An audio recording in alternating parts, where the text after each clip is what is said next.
শাকিব খান আর বুবলি আমেরিকাতে ঘুরতেছে বাচ্চা নিয়ে, তাকে নিয়ে বাঁচতে পারলাম না, হয়তো তাকে নিয়ে একসাথে মরতে পারবো। মানুষের শিক্ষার কোনো বিকল্প নাই, সবকিছু জানার ইচ্ছা আমার, আমি জানি না কেন। আগেই বলছে, এখনো বলবে। তারপরে আমি কথা শুরু করলাম যে নিশ্চয়ই কোনো একটা কিছু ভিতরে আছে।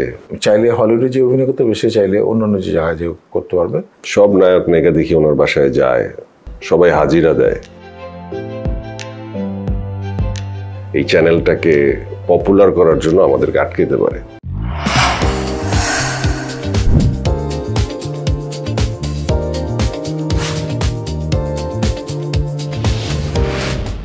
রিসেন্টলি দেখলাম শাকিব খান আর বুবলি আমেরিকাতে ঘুরতেছে বাচ্চা নিয়ে, আর বাংলাদেশের দর্শকরা স্ট্যাটাস দিতেছে যে আজকে রাতে ঘুমাবো না অপু বিশ্বাস যতক্ষণ না পর্যন্ত স্ট্যাটাস না দেয়।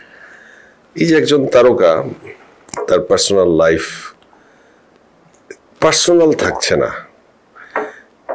এটা কি তারকার জন্য বিব্রতকর, নাকি তারকাদের লাইফটাই এরকম, তারকা নিজের ইচ্ছায় সেটা চায়? না হলে এই ছবি কিভাবে লিক হয়, এই ছবিটা কিভাবে মানুষের সামনে আসে? ওদের আশেপাশের কেউই তো সেই ছবিটা খুব কাছ থেকেই তুলে দিচ্ছে, এবং আমার কাছে তো মনে হচ্ছে ছবিটা একদম জেনে শুনে তোলা। তো শাকিব খানের মতো তারকা যখন জেনে শুনে ছবি তুলে, সেই ছবি অবশ্যই পাবলিক হবে। সো শাকিব খান এবং বুবলির এই নিউ ইয়র্কে ঘুরে বেড়ানো এবং অপু বিশ্বাসের স্ট্যাটাস না দেওয়া পর্যন্ত ঢাকার দর্শকরা না ঘুমানো, এটা কি তোমাকে কিভাবে ভাবাইছে বিষয়টা?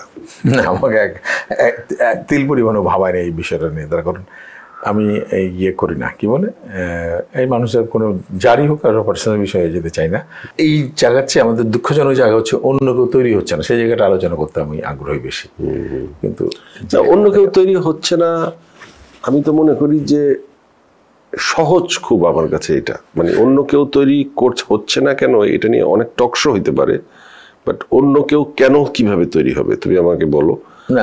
আমি বিষয়টা আমরা যদি এই বিষয়টা ছাড়া আমরা যদি একটা মৃত্যুর মুখে থেকে আমাদের কি হবে বুঝতে পারছি না, আমাদের অল্প একটু পানি আছে এরকম ক্রাইসিস জায়গাটায়, আমরা এই টপিকটাকে রেখে আমরা একটু বেঁচে থাকার জন্য অন্য কোনো টপিকে যাই। আমি আসলে কারো ব্র্যান্ডিং করতে চাই না।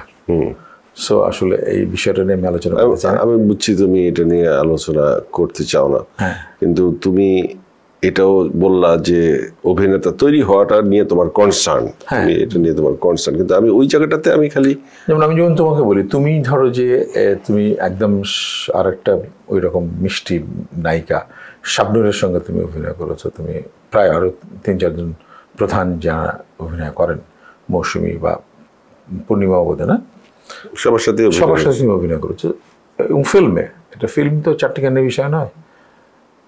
তো ওই রকম একটা সময় তুমি এতগুলো নায়কের মধ্যে তুমি নিজেকে সাহস করে তুমি তোমাকে ছবি বানিয়েছে। এটা আসলে ওই অভিনেতারই কাজ, বা একটি নায়ক হওয়ার প্রপার একজন দ্বিতীয় শাকিব খান হওয়ার জন্য যে হবে তাকেই সিদ্ধান্ত নিতে হবে যে হিমালয় পাহাড়ের চূড়ায় আমি উঠব। উঠার জন্য আমাকে রায়হান রাফিকে লাগবে, বা আমাকে শিহাব শাহিনকে লাগবে, বা আমাকে হলিউডের ডিরেক্টর লাগবে, কিংবা আমাকে বাংলাদেশের সবচেয়ে বড় পয়সাওয়ালা প্রডিউসার লাগবে। আমাকেই ব্যবস্থা করতে হবে, নায়িকার ব্যবস্থা করতে হবে, গল্পের ব্যবস্থা করতে হবে, একের পর এক ফাইট আমাকেই দিতে হবে। কিন্তু আমাদের এখানে সবারই একটা প্র্যাকটিস হচ্ছে যে আমি বসে আছি, আমি খুব যোগ্য, আমাকে তোমরা নিচ্ছ না কেন? ইন্ডাস্ট্রি ছোট, ইন্ডাস্ট্রি কখনো রিস্ক নিতে চায় না। এটা আমার মামার যুগ থেকেই দেখছি। আমার মামা গাজী মাজহারুল আনোয়ার সাহেব যখন সিনেমা বানাতেন, ওনার মতো একজন মেধাবী পরিচালক কখনো মাল্টিকাস্টিং ছাড়া সিনেমা বানায় নেই। কেন বানায় নেই? কারণ উনি ওনার লগ্নিকৃত টাকাটার উপর কোনো রিস্ক নিতে চায় নাই। উনি জানে যে এখানে নায়করাজ রাজ্জাককেও লাগবে, আলমগীরকেও লাগবে, উজ্জ্বলকেও লাগবে, শাবানা ম্যাডামকেও লাগবে, সুচরিতা ম্যাডামকেও লাগবে। উনি একটা কমপ্লিট প্যাকেজে চলে যেত। আমি খুব অবাক হইতাম। এবং আমি যখন ওনার বাজেট সম্পর্কে জানতাম, ওই সময় ওনার সময়কালের শুটিং যা হতো ছবির, তার ভিতরে ওনার ছবির বাজেট সবচেয়ে কম থাকতো। কারণ সে রাইটার, সে ডিরেক্টর, সে গীতিকার, সে সব কাজ করতো। তো সে যেহেতু খুব কম পয়সায় ছবি বানাতে পারতো, এবং তার উদ্দেশ্যই থাকতো যে আমি যত কমে বানাবো তত ব্যবসা হবে, সেই লোকটি এত তারকা কিভাবে নেয়? তারকাদের তো অনেক টাকা দিতে হয়, এত তারকাকে ম্যানেজ কিভাবে করে? এটা তার একমাত্র বিশাল গুণ ছিল।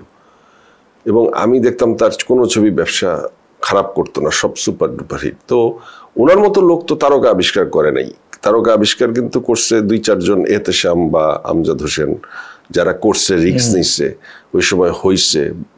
তো বেশিরভাগ এগুলি হাতে গনে বলতে পারবো যে এরা এরা এরা কিছু তারকা আবিষ্কার করছে, সোহানুর রহমান সোহান। বাকি তারকারা কিন্তু নিজের যোগ্যতায় ফাইট দিয়ে দিয়ে দিয়ে দিয়ে জিরো অবস্থা থেকে হিরো হয়েছে। তুমি যদি আজকে আমাদের নায়িকাদের মধ্যে বলো তমা মির্জার কথা, আমি তো ওরে স্যালুট দিই। ও কি ছিল আর এখন কি হয়েছে, বিশাল ব্যাপার। কিন্তু ও কিন্তু অনেক নিজেকে ইমপ্রুভ করছে।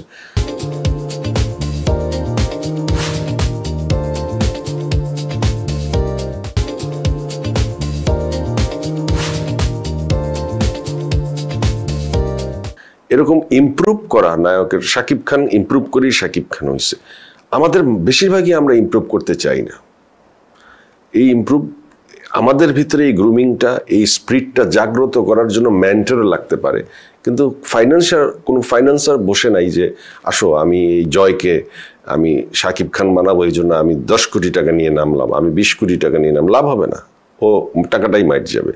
সিস্টেমকে চেয়ে আমি ব্যক্তিকে বেশি এখানে দায়ী করব যে তোমরা যারা ভালো শীর্ষে যেতে চাও, তোমরা নিজেদের প্রতি ইনভেস্ট করো, নিজেদেরকে আরো স্পিরিট বাড়াও, নিজেদের কাজকে জনগণের কাছে পৌঁছে দেওয়ার জন্য কিংবা জনগণের ভালোবাসা পাওয়ার জন্য যা যা করার দরকার নিজে করো। তুমি কি একমত আমার কথাটাকে তুমি মানো? না না, এইটা আংশিকভাবে এটা সত্য।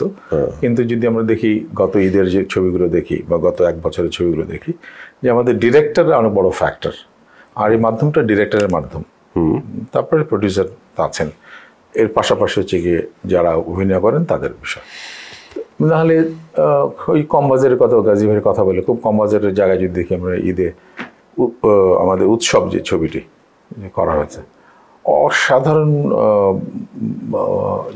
সাড়া পড়েছে, ভালো ব্যবসা করেছে সেটা দেশে। এটা উৎসবের কথা যেমন বললা, মনপুরার সময় কেউ চিন্তাও করে নাই যে গিয়াসউদ্দিন সেলিমের মনপুরা এই লেভেলের হিট হবে। চঞ্চল নতুন, মিলি নতুন, কিছু, এটা কিন্তু কালে ভদ্রের হিসাব, এটা রেগুলার প্র্যাকটিস না। আবার এই উৎসব কিংবা মনপুরার মতো ছবি বানাতে গিয়ে 100 ছবি মুখ থুবড়ে পড়ে গেছে, এরকম আছে না?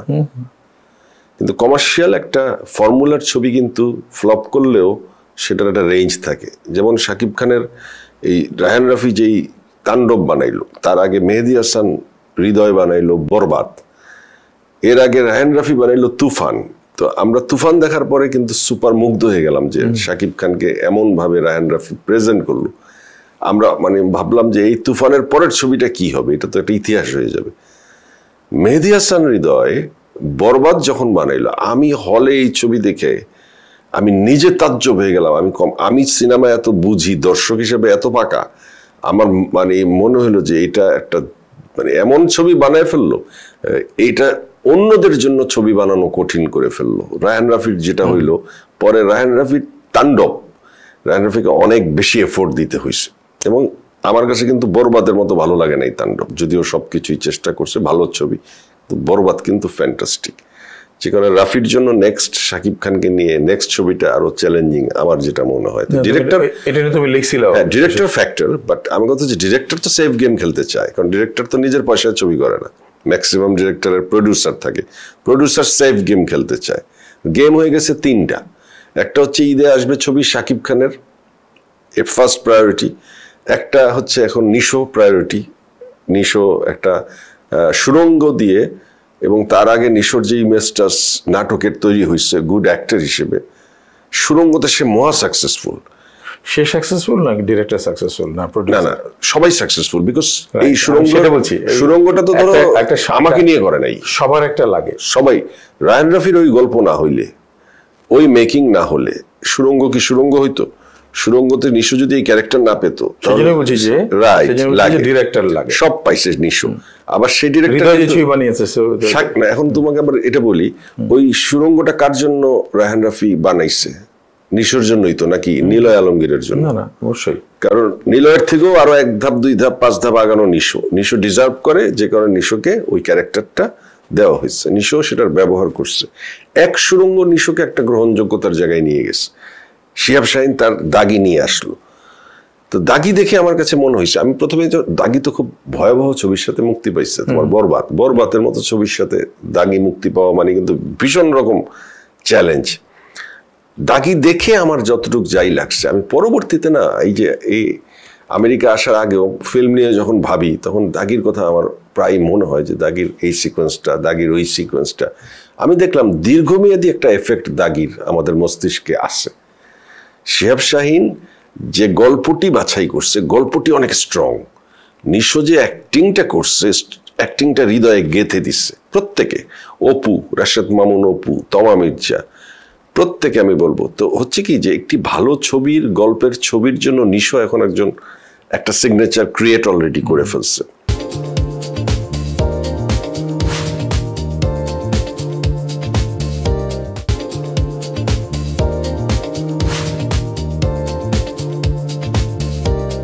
এর সাথে আমি বলবো যে সিয়াম ইজ ট্রাইং, জঙ্গলিটা গত ঈদে ভালো করছে। আবার আমার কাছে সিয়ামকে আমি অত্যন্ত ভালোবাসি বলে বলতেছি যে সিয়াম জঙ্গলিটা ভালো করলো।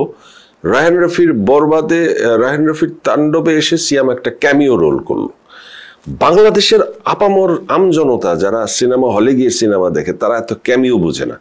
তারা মনে করে যে একটা নায়করে শাকিব খানের সাথে আমি সাইড হিসেবে পাইছি, পরবর্তীতে তাকে আবার মূল চরিত্রে দেখলে তাদের কিন্তু ধাক্কা লাগে। বাংলাদেশের মানুষের একটা সরল রৈখিক সেন্টিমেন্ট আছে, এটা এখনো তারা পুরো বুঝে উঠে নাই। সবাই কিন্তু ওটিটির দর্শক না। সিয়ামের এই ডিসিশনটা রং ডিসিশন, কারণ সিয়াম একটা অ্যাসেট সিনেমার জন্য। তো আমি আর্টিস্টদের বলবো যে মেধাবী কেন হইতে হয়, ডিরেক্টর প্রডিউসার গিলায় স্যালাইন বানায় খাওয়াই দিবে না, তোমাকে প্রস্তুত হতে হবে ওই উপযুক্ত জায়গার জন্য, তখন তোমার পিছনে লাইন ধরবে, এর আগ পর্যন্ত দেবে না কিন্তু। সো এটা একটা আমার কাছে উপলব্ধির জায়গা। আসলে যখন আমরা বন্ধু, যখন রাজি হয় তোমার উপলব্ধি হয়েছে, তার কি হয় নাই, সিএমের কি হয়, রাইট। কিন্তু নিশ্চয় পরিবেশ পরিস্থিতি এমন একটা বিষয়, আমাদের আবার পরিবেশ পরিস্থিতি আমাদেরকে প্রভাবিত করে। ডিরেক্টরকে ডিরেক্টর একটা রিকোয়েস্ট করে বসলে খুবই ডিফিকাল্ট যে আমি তোমাকে মেইন ক্যারেক্টার আগে নিয়েছি বা ভবিষ্যতে নেব, তোমার এটা, সেটাই এখানে ব্ল্যাকমেইলেরও ব্যাপার আছে, অবশ্যই আছে। সেগুলো একটা মানে বেঁচে থেকে করা খুব ডিফিকাল্ট। আচ্ছা, তোমার জীবনে তো ধরো তুমি অনেক ধরনের চরিত্রে অভিনয় করছো, তোমার তো একটা হিরো ফেস। আজিজুল হাকিম যখন নায়ক, জাহিদ হাসান, তৌকির আহমেদরা যখন নায়ক, তখন তুমি কিন্তু নায়কের থেকে খুব দূরের কেউ না। খালেদ খান নায়ক, আরো বাংলাদেশে কত আমরা খায়রুল আলম সবুজ ভাইকেও নায়ক হিসেবে পাইছি। তোমাকে আমরা একদম কমপ্লিটলি নায়ক হিসেবে পেলাম না কেন? শরীর, চেহারা, বয়স, অভিনয় ক্ষমতা সবই তো সবসময় ছিল, কিন্তু তুমি সবসময় একটু কঠিন কঠিন চরিত্র বা সহজ মামা কিংবা ভাই, বন্ধু, সাপোর্টিং রোলের গুরুত্বপূর্ণ চরিত্রে তোমাকে সবসময় পাওয়া গেছে। কিন্তু একটা মেইন 5 বছর, 10 বছর, 15 বছর, 12 বছর প্রধান চরিত্র, এটা তুমি কেন মানে সুযোগ পেলা না, করলা না, বা তোমার অঙ্কটা কোথায় ভুল ছিল? আমার ভুল না, আমার যা আছে এটা আমার আলহামদুলিল্লাহ, আমি এটা অবশ্যই আলহামদুলিল্লাহ, এটা কিন্তু সত্যি জানার জন্য না, আমি এটাই বলছি, উত্তর দিচ্ছি। আক্তার ফিরদৌস হোসেন আমার খুবই প্রিয় নাট্যকার, তোমারও তাই? না, আমার প্রিয় না উনি। আচ্ছা, তোমার প্রিয় না, আমার ভালো লাগে না। আচ্ছা। রানা ভাই, তোমার একটা 7 পর্বের, একটা প্রথম বাংলাদেশ টেলিভিশনের 7 পর্বের একটা ধারাবাহিক দিয়ে আমার শুরু। তো ওখানটায় ধরো মনির ইউসুফ, মেমি এবং আমি হচ্ছে একটা খুবই ক্ষুব্ধ একটি যুবক যে বিশ্ববিদ্যালয়ে পড়ে, সেরকম দিয়ে শুরু। তারপরে আরও এরকম বেশ কয়েকটা নাটক গেছে যেখানটায়। তো আমি দেখলাম যে খুবই কাছাকাছি সংলাপ হয়, যারা এই তথাকথিত এই শব্দটির জায়গায় হয় যে কাছাকাছি শব্দ, নীল আকাশ, গোলাপ ফুল, তোমায় আমি পারি না ভুলতে। সো অনেক বেশি সহজ মনে হচ্ছে। তারপরে যেটা হলো যে যেহেতু থিয়েটার ব্যাকগ্রাউন্ডে যেটা আসলে মাথার মধ্যে যে, এবং বই পড়ে এবং অন্যদের সিনিয়রদের সাথে অভিজ্ঞতা দেখে, সাক্ষাৎকার দেখে, সেটা হচ্ছে যে তোমার এই সাউথ এশিয়ান কনসেপ্টে যে তুমি যদি অভিনয় ভালো করতে চাও, তাহলে সেটা হচ্ছে তোমাকে অবশ্যই তোমার এমন কঠিন চরিত্রে যেতে হবে যেটা খুবই এক্সপেরিমেন্টাল জায়গাগুলো হয়, এবং সেটি নায়কদের এক্সপেরিমেন্ট তখনও শুরু হয়নি। আমাদের যখন ওই দশকে যখন আমরা শুরু করি, তখন প্রায় কাছাকাছি, খুব একটা এক্সপেরিমেন্টের জায়গাটা না যাদের আমরা দেখেছি। আফজাল ভাই বা ফরিদি ভাইটা একটু চেঞ্জ করা শুরু করেছিলেন, একটু অন্যরকম করা। কিন্তু ওই কমন কাছাকাছি তখন আমার পছন্দ করতে তখন মনে হলো যে আমি যে একটা আমি 22 বছর বয়সে 80 বছরের যুবকের চরিত্রে অভিনয় করতে হলো। আব্দুর রহমান বললেন যে চোখে এটা নিয়ে করো, থিয়েটারে কারা আছে সেটা কেন। তো এই সিনিয়ররা তাদের কাছ থেকে শেখা এবং আমার দেখে শুনে জানা সেটা হচ্ছে যে অফ ট্র্যাকটা হচ্ছে আসল, এবং যেহেতু আমি থিয়েটার ব্যাকগ্রাউন্ডের তখন আমি করি, তো সো অফ ট্র্যাকটাকে পছন্দ করলাম সামহাও। আর আমার কাছে মনে হলো যে আমাকে যেটা প্রথম শুরু করলাম যে আমাকে অ্যাটলিস্ট একটা চরিত্র 7 দিন যখন টেনশনে ফেলে দিবে, 7 দিন ধরে ভাববো স্ক্রিপ্ট পাওয়ার পরে সেরকম চরিত্র অভিনয় করবো। তো সেদিক থেকে আমার আসলে এই যে চরিত্রগুলো আমরা যদি সরাসরি বলে দিলে এরকম, তুমি ভদ্রভাবে শব্দ উচ্চারণ করেছ, ধন্যবাদ সেই জন্যে। পার্শ্ব চরিত্রের জায়গাগুলো এইগুলো আমাদের খুব বেশি ভালো, এবং পার্শ্ব চরিত্র দেখা যায় যে এটা হয়তো মসজিদে ইমাম সাহেব, সে প্রথমে একটা মাদ্রাসা পড়ছে, জায়গির থেকে একটা বাড়ির থেকে নিয়ে পড়তেছে, তো ওইরকম একটা চরিত্র খুবই ইন্টারেস্টিং। আমরা যদি আজকে এরিও মোতাব্বির যদি মামুনুর রশিদের যদি একটা নাটক এখনই নোংর সেখানটা যদি দেখি, আজিজুল হাকিম এবং হানিফ সংকেত উনি দুজনে এরকম অভিনয় করেছে, এবং সেখানটা যে চায়ের দোকানে বলছে যে এরিও মোতাব্বির ফার্স্ট ক্লাস করে 1 কাপ চা বানাই দে, এটা হানিফ সংকেত এরিও মোতাব্বিরকে বলছে যে এটা। সো এখনও মনে আছে কত আগের নাটক, এটি 80 দশকের নাটক। সো হানিফ সংকেত সাংঘাতিক খুব ভালো অ্যাক্টর, সো ওনার যে জায়গাগুলো দেখা গেল। তো এখন আমাদের এটা মনে আছে, তো আলটিমেটলি দেখা যায় সাপোর্টিং যে ক্যারেক্টারগুলো সেইগুলোটা আসলে খুবই মজা। ওনাকে দেখতে তো কিছুটা শাহরুখ খানের মতো, তো আপনার সাথে আমি একটা ছবি তুলতে চাই। হু কেয়ারস, আমাদের কি? অনেকে তাকে বলছে যে শাহরুখ খানের খালাতো ভাই। আপনাদের দুজন লিজেন্ডারির সাথে আসলে আমার বসার যোগ্যতা খুবই নগণ্য। সেটার সঙ্গে বাণিজ্য আসুক সেটা আলাদা বিষয়। মানুষের যোগ্যতা তার ব্যবহারে, তার কর্মে। কি আসলে পাম দিলেন না বাস দিলেন ছাত্র ভাই, এটা আমি বুঝতে পারি না। আজকে ইউটিউব ইন্ডাস্ট্রির কারণে নাটকের মান বাড়ছে।